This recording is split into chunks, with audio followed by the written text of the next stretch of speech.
할렐루야. 아멘.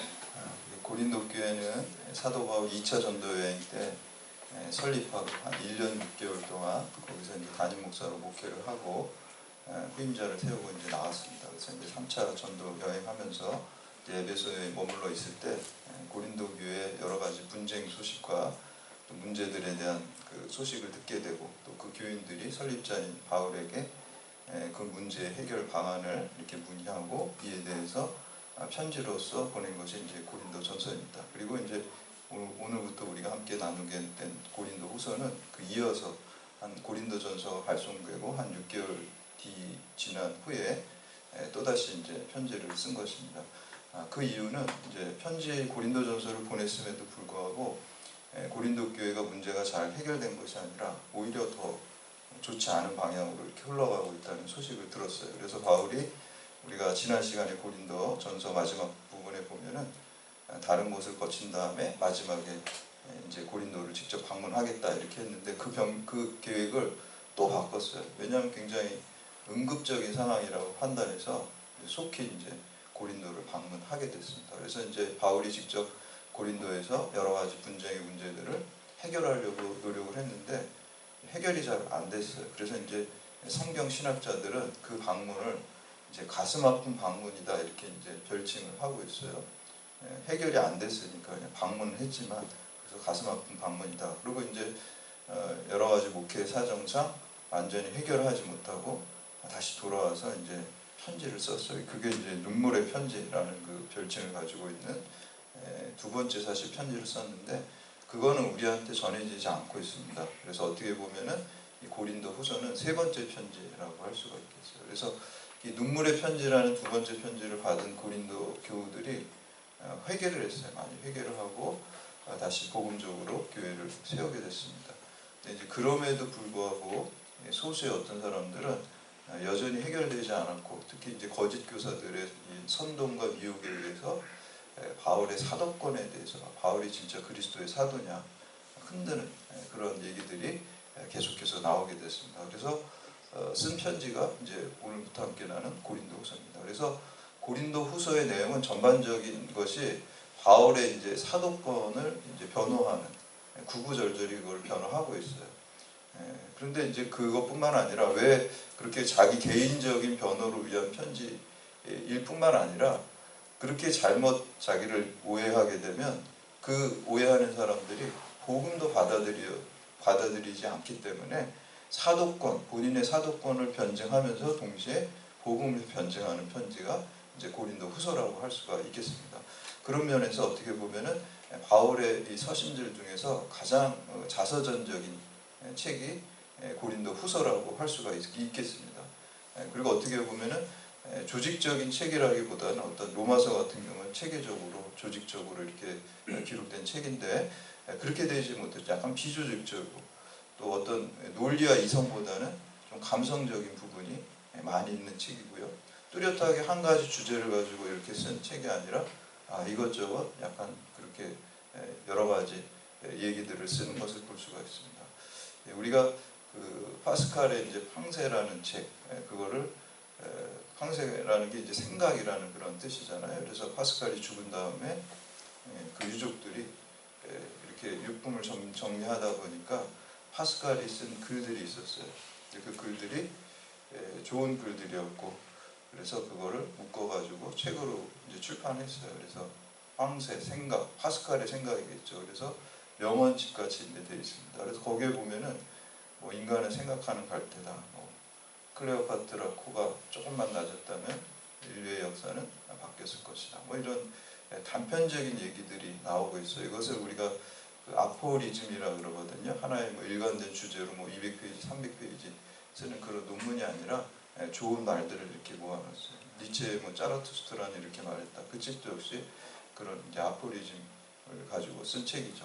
근데 어떻게 보면은 굉장히 긴 논리적인 어떤 논문보다 그렇게 한마디의 말이 우리의 삶을 변화시키고 인생을 변화시킬 수 있다는 것입니다. 그래서 오늘 이 고린도후서가 이제 그런 비슷한 경향을 가진 책으로서 우리에게 읽혀지고 있습니다.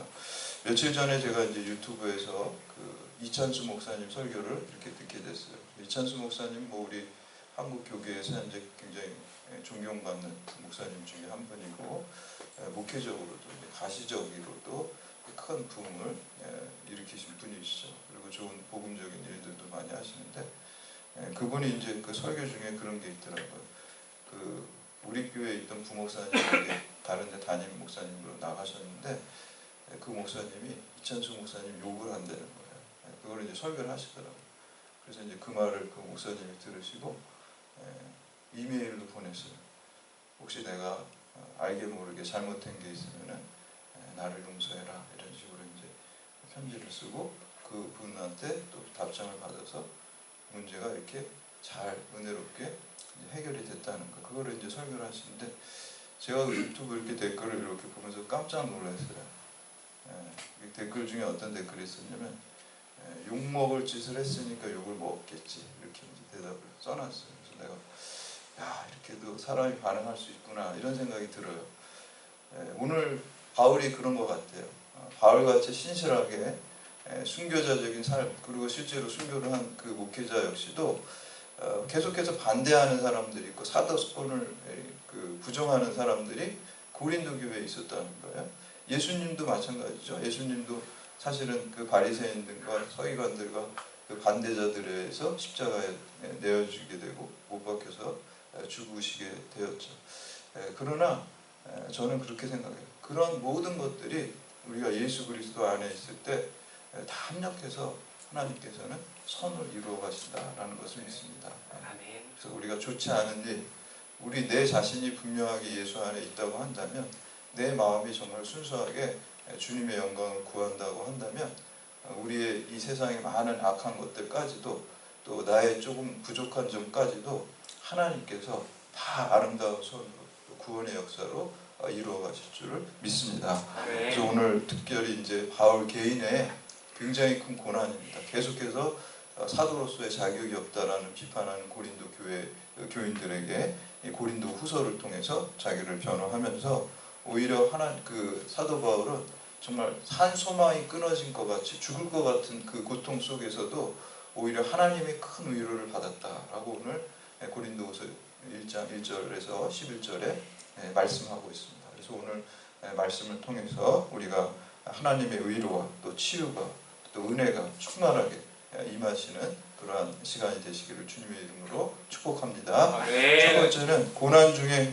자비와 위로의 하나님을 의지하시기 바랍니다. 우리가 살아가면서 고난이 없으면 좋을 텐데 예수 믿어도 고난은 똑같이 있어요. 석가모니는 우리 인생을 고난의 바다라 그래서 고해라 그래서 생로병사가 있게 되고요.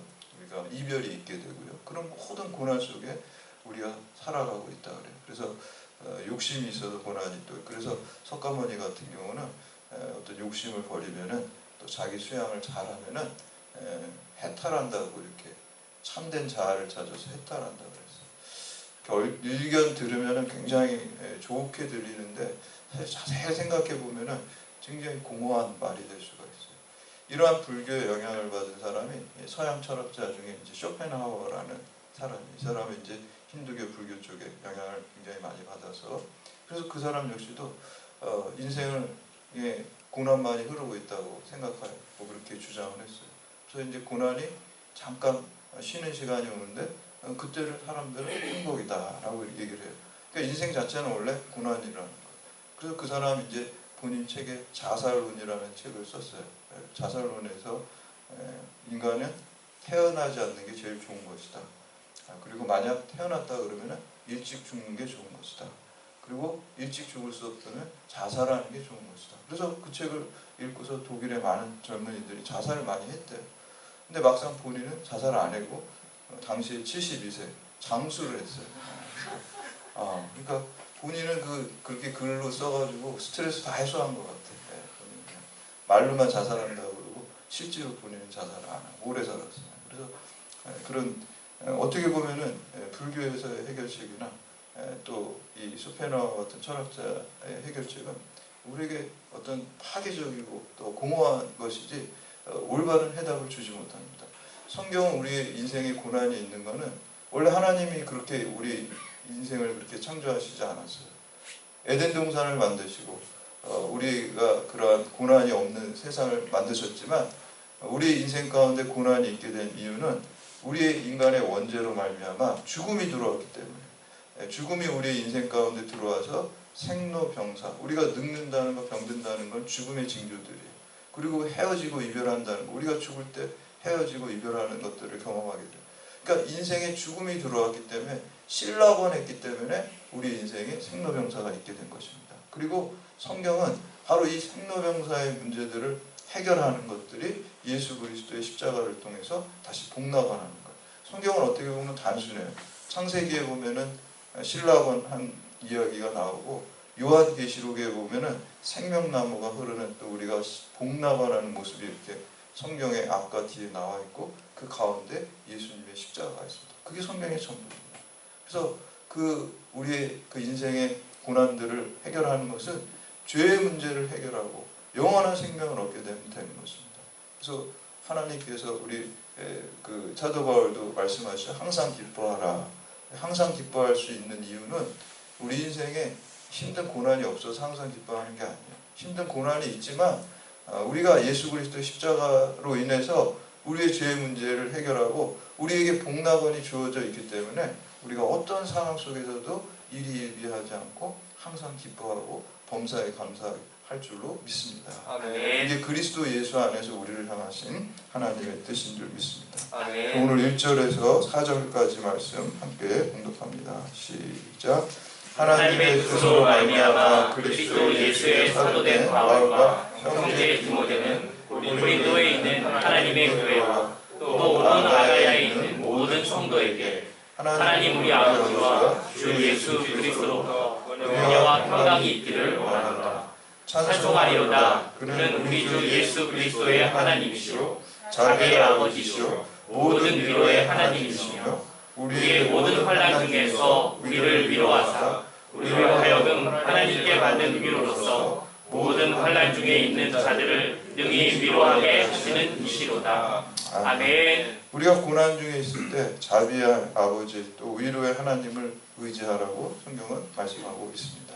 하나님만이 우리에게 참된 위로와 참된 생명과 또 영원한 평강을 줄 수 있기 때문입니다. 아멘. 그래서 우리는 여러 가지 어려운 일을 당했을 때 내가 더 기도의 자리로 나아가라는 하나님의 신호구나 이렇게 받아들이시면 됩니다. 그리고 고난 가운데 우리가 하나님께 더 나아가게 되면은 C.S. 루이스도 고난은 하나님의 음성을 듣는 확성기라고 그랬어요. 우리가 고난이 없을 때는 하나님의 음성을 잘 못 듣다가 고난이 오게 되면 더 기도하게 되고 상한 심령으로 나아가게 되면 하나님께서 특별한 음성을 우리에게 더 들려주실 줄 믿습니다. 그래서 그거를 통해서 우리는 더 믿음이 성장하고 또 하나님만 의지하는 사람으로 고난을 통해서 변화가 됩니다. 그래서 하나님께서는 항상 고난을 갖다가 하나님의 자녀를 훈련시키는데 적절하게 다 사용하시는 것을 볼 수가 있습니다. 그래서 우리가 고난이 없이는 세상의 경우도 no pains, no gains라고 그러죠. 우리 고난과 수고가 없이는 얻을 것도 없다. 그런데 우리는 no cross, no crown. 우리 십자가가 없이는 우리가 생명의 면류관도 얻을 수가 없습니다. 그래서 고난을 주 안에서의 고난을 통해서 우리가 영광을 얻게 되는 것입니다. 아멘. 두 번째는 예수 안에 있는 자에게는 십자가의 고난은 부활의 영광을 위한 것입니다. 기독교는 십자가의 종교고 부활의 종교입니다. 그래서 마치 십자가가 부활이 이렇게 붙어 있어요. 근데 이제 순서가 중요합니다. 십자가가 먼저 있고 그 다음에 부활이 있는 것이지 그 반대는 없어요. 부활이 있고 십자가가 있는 이런 건 없어요. 우리가 죽어야지 살아날 수 있는 거잖아요. 마트에 가면 이제 1+1이 있어요. 하나를 사면은 뒤에가 이제 딸려 나오는 거예요. 그래서 우리가 하나를 붙잡는 게 앞에 있는 게 십자가입니다. 십자가를 붙잡으면은 십자가를 통해서 부활의 영광을 얻게 돼요. 근데 사람들은 고난을 다 싫어합니다. 고난을 피하고 싶어요. 그래서 많은 사람들이 십자가의 고난에는 참여하지 않으려고 하고 부활의 영광에만 참여하려고 그래요. 근데 그런 거는 기독교에 없어요. 그래서 예수님께서는 나를 따르려거든 자기 십자가를 지고 나를 따르라고 그랬어요. 주님이 우리에게 고난을 주기 위함이 아닙니다. 비록 지금은 조금 고통스럽지만 그 십자가의 길을 갈 때, 진리의 길을 갈 때 그와 비교할 수 없는 큰 영광과 축복이 우리에게 있기 때문에 자기 십자가를 쥐고서 나를 따르라고 주님께서 말씀하시는 것입니다. 아멘. 그래서 사도 바울은 로마서 8장 18절에서 현재의 고난은 장차 있을 영광과 비교할 수 없다고 그랬어요.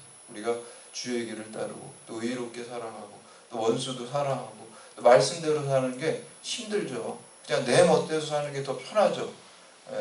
그렇지만 우리가 주의 말씀을 순종하면서 따라가는 게 힘들고 십자가 같지만 그 길의 끝에는 진리와 생명과 영광과 부활이 우리에게 주어질 줄로 믿습니다. 아멘. 그래서 우리는 말씀을 쫓아서 사랑하고 의롭게 살고 정직하게 살고 성실하게 살고 그게 힘들어 보이지만 조금 더 힘든 거예요. 그렇게 안 산다고 해서 뭐 그렇게 별로 쉽지도 않아요. 어차피 내 멋대로 살아도 이 세상은 잘 풀리지 않아요. 순종하는 게 조금 더 힘듭니다. 근데 조금 더 힘든 거 하면 그거와 비교할 수 없는 더 큰 영광이 있어요. 불순종한다고 마음 편하지 않습니다. 그리고 여러분들은 이미 예수를 믿었기 때문에 불순종하게 막 살면은 마음의 양심이 찔려가지고 그것도 힘들어요. 그러니까 아예 처음부터 불순종하는 거 포기하시고 그냥 처음부터 아주 쌈박하게 순종하면서 살자. 그러면 아예 그냥 순종을 처음부터 그냥 하기로 결단하시기를 축복합니다. 아멘. 그래서 이렇게 순종의 삶을 살아야 될 줄로 믿습니다.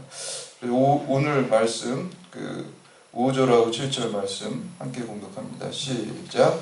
그리스도의 고난이 우리에게 넘친 것 같이 우리가 받는 위로도 그리스도로 말미암아 넘치는도다.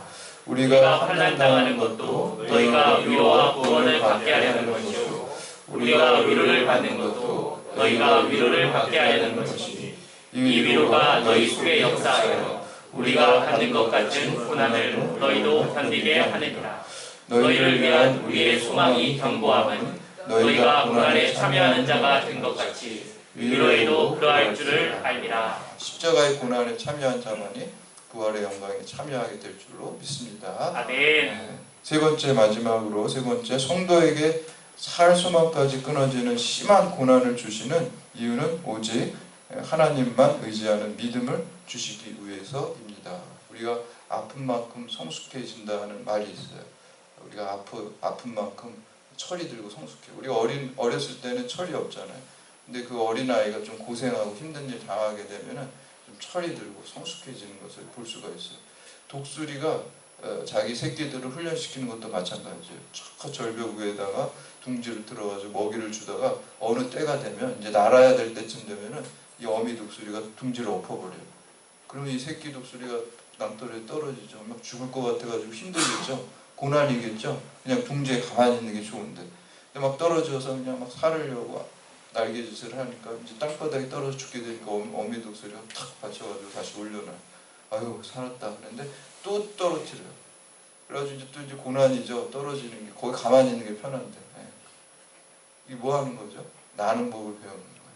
하나님께서 우리 하나님의 자녀에게 고난을 주시는 것은 신앙으로 날라서 영원한 천국에 이르게 하기 위해서 우리에게 고난을 허락하신 줄 믿습니다. 아멘. 하나님의 사람들은 다 이 고난을 지나고 또 성경에는 이 고난을 광야라고 하는데 광야를 지난 다음에 쓰임받는 것을 볼 수가 있어요. 요셉도 그냥 아버지 밑에서 고생 하나도 안 하고 있었으면 구원의 역사의 주인공으로 사용될 수가 없었어요. 애굽에 가가지고 노예살이하고 종살이하고 얼마나 쇼킹했겠어요. 그 고난을 다 믿음으로 감내했을 때 구원의 역사에 큰 인물로 쓰인 것을 볼 수가 있습니다. 우리 8절에서 11절 말씀 함께 공독합니다. 시작. 형제들아 우리가 아시아에서 당한 환난을 너희가 모르기를 원하지 아니하노니 힘의 격소로 심한 고난을 당하여 살 소망까지 끊어지고 우리는 우리 자신이 사형 선고를 받은 줄 알았으니 이는 우리로 자기를 의지하지 말고 오직 죽은 자를 다시 살리시는 하나님만 의지하게 하십니다. 그가 이같이 큰 상황에서 우리를 건지셨고 또 건지실 것이며 이후에도 건지시기를 그에게 바라노라. 너희도 우리를 위하여 간구함으로 도우라. 이는 우리가 많은 사람의 기도로 얻은 은사로 말미암아 많은 사람이 우리를 위하여 감사하게 하려 함이라. 아멘. 오늘 말씀을 보니까 바울이 살 소망도까지 끊어지고 자신이 사형 선고 받은 것 같이 죽을 것 같이 괴롭단 말이죠. 쉽게 너무 힘들어서 내가 죽겠다 이렇게 이제 생각이 들고 그런데 이것이 하나님만 의지하게 하심이라. 오히려 그 고난 때문에 내가 하나님만 의지하는 사람으로 더 변화되고 더 하나님의 큰 위로가 있게 됐다라고 이제 사도 바울은 고백하고 있습니다. 제가 이제 부목사를 하고 있을 때 우리 담임 목사님이 좀 성격이 굉장히 개박하셨어요. 그래서 아침에 이제 9시에 인터폰에서 조회하라고 이렇게 오면은 제가 이렇게 가면은 담임 목사님실 가는 복도를 제가 별명을 지었어요. 그린마일. 그린마일이 뭐냐면 옛날에 그 미국에 보면은 사형 집행당하는 죄수들이 사형장 갈 때 그 지나가는 복도가 그린마일이었어요. 거기를 이렇게 지나가는데 아침마다 내가 죽으러 가는구나 이렇게 하면서 가는데 거기를 이렇게 이렇게 스트레스를 푸는 것 같아요. 그러니까 이렇게 나중에 조회 끝나고 나무라 그런 다음에 3시간, 4시간을 얘기해. 점심시간 되는 거야, 아침에 들어. 그걸 매일 하는데 매일 매 맞는 것 같아요. 그 언어 폭력도 굉장히 폭력인데 상처도 많은데. 그래서 제가 어떤 날은 사역하면서 아침에 눈을 뜨는데 눈 좀 안 떴으면 좋겠다. 그냥 영원히 감고 그냥 천국이었으면 좋겠는데 또 눈을 뜨니까 또 가야 되고. 그런 게 너무 이제 싫었어요. 그런 이제 시간들을 이렇게 지나고 나서 그게 오늘 말씀해 보면 살 소망까지 끊어진 것 같은 그 느낌을 제가 받았어요. 그러고 나서 이제 그 목사님이 이제 은퇴하게 됐어요. 은퇴하게 됐는데 이번 주만 안 보면 이제 그 목사님 안 보니까 너무 기쁘잖아요. 근데 기쁘지 않더라고요. 이번 주 한 4, 5일만 지나면 이제 영원히 은퇴하고 볼 일이 없잖아요. 이제 70세 돼서 나가시는데 기뻐야 되는데 기쁘지가 않더라고요. 내 마음에 눌림이 있는데 나중에 내가 주님 만났을 때 야, 너 왜 그 목사님하고 풀지 않고 화해하지 않고 왔어? 이렇게 책망하실 것 같은 부담감이 막 있더라고요. 그래서 이제 어쩔 수 없이 싫었지만 그 눌림이 계속 있어가지고 일주일 내내 제가 그때 돈도 없고 그래서 현금 서비스 받아가지고 이렇게 좀 이렇게 편지하고 그 목사님 방에 찾아가서 목사님 그동안 감사합니다 이렇게 하는데 그 순간에 그 좀 미워하는 마음이 많이 있었거든요. 그리고 좀 원망하는 마음도 있었고 왜냐하면 저 목사님 때문에 내 인생이 다 막혔구나 꼬였구나 이런 생각이 내 목회가 막혔구나 이런 생각이 들었는데 그 미워하는 마음이 하나도 없어지고 배너에 보면은 그 친구 원수 있잖아요. 그분께서 내 마음에 복수의 칼날을 뽑아가셨다 예수님. 그게 진짜 실제가 되더라고요. 그래서 그 사랑하는 불쌍하게 여기는 마음이 확 들면서 하나도 그 미워하는. 그래서 제가 성경에 보면은 우리가 뭐 원수를 사랑하라 가능한가요? 불가능합니다. 그러나 주님께서 내게 능력 주신다 해서 우리가 다 할 수 있다. 주님이 하시면은 그 불가능한 게 가능하게 됩니다. 그래서 신앙은 impossible possibility, 불가능한 가능성, 불가능한 것이 가능하게 우리 안에서 역사하게 됩니다. 그래서 이제 그분이 70세 넘어서 이제 네팔에 선교 가신다 그래서 제가 이제 그러고 나서 저는 경찰대학에 와서 한 6년 동안 이렇게 우리 가정에 이제 생활 이렇게 해서 성교비 보내드리고 이제 하실 때까지 이렇게 많이 그래도 기도하고 이렇게 했습니다. 그래서 이제 잘 했어요. 그래서 그 6년이라는 세월을 이렇게 보니까 그 목사님이 저를 괴롭힌 시간이 6년이더라고요. 그래서 그렇게 또 하나님께서 아름답게 이렇게 그 제가 하나님을 의지하는 사람 그 연단의 시간을 보내주셨어요. 그래서 만약에 일반 우리가 신앙이 없었다고 한다면은 저는 그게 굉장히 트라우마가 됐을 거예요. 상처가 돼가지고 그게 힘들었을 거예요. 그렇지만 우리가 예수 그리스도 안에 있으니까 그게 트라우마가 되는 것이 아니라 축복이 된 줄로 믿습니다. 아멘. 우리가 어떤 고난을 통해서도 우리가 주님 안에 있고 하나님 바라보고 십자가 바라보면 그 고난이 트라우마가 아니라 그게 우리에게 축복으로 될 줄로 믿습니다. 아멘. 삶을 사시는 여러분들 되시기를 주님의 이름으로 축원합니다. 아멘.